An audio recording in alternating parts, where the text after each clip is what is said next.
The Boer Wars, conflict in South Africa. Welcome back to TimeFrame. Today, we're diving into a significant chapter of history that shaped the course of South Africa, the Boer Wars. These conflicts, fought between the British Empire and two Boer republics, had lasting impacts on the region and beyond. So, let's explore the origins, events, and consequences of the Boer Wars. The Boer Wars consist of two major conflicts: the First Boer War, occurring from 1880 to 1881, and the Second Boer War, which lasted from 1899 to 1902. To understand why these wars erupted, we must first look at the historical context. In the early 19th century, the Boers, descendants of Dutch settlers known as Afrikaners, established two republics in South Africa. The South African Republic, often referred to as the Transvaal, and the Orange Free State. These republics were primarily agricultural and sought to maintain their independence from British colonial rule. However, tensions simmered due to Britain's imperial ambitions and its desire to consolidate control over southern Africa.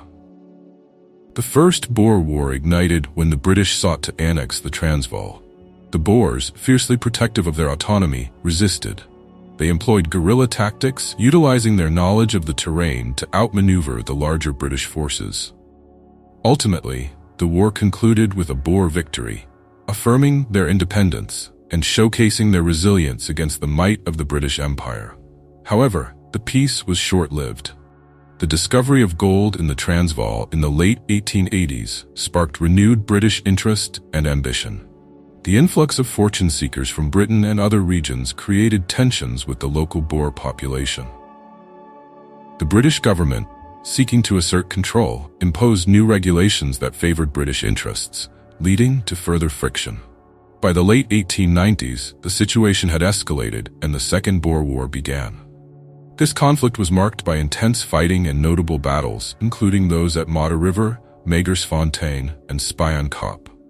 The Boers, now employing more organized military tactics, initially had success against British forces. As the war progressed, the British adopted a strategy of scorched earth, destroying Boer farms and relocating civilians into concentration camps. This brutal approach aimed to cut off supplies and weaken Boer resistance. The camps were overcrowded and unsanitary, leading to high mortality rates among women and children. This dark chapter highlighted the harsh realities of war and raised ethical questions about British military tactics.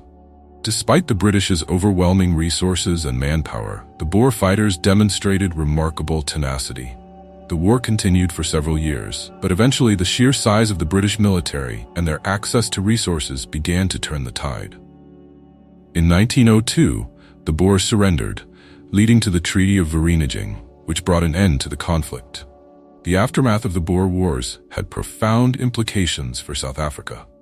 The British government established control over the Boer republics, and in 1907, the Union of South Africa was formed, uniting the British colonies and Boer republics under one government. This laid the foundation for future political dynamics, including the rise of Afrikaner nationalism and the eventual implementation of apartheid. The Boer Wars also left a lasting legacy in the collective memory of the South African people.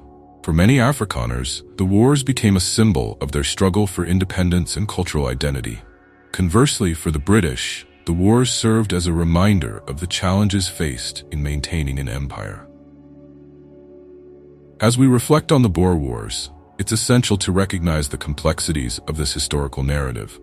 These conflicts were not just battles for territory, but also involved questions of identity, power, and human rights. Understanding this history allows us to appreciate the multifaceted nature of South Africa's past. Thank you for watching this episode on the Boer Wars, conflict in South Africa. If you found this video informative, please give it a thumbs up and consider subscribing to TimeFrame for more engaging content on history. Your support helps us continue to explore the fascinating stories that shaped our world. Until next time.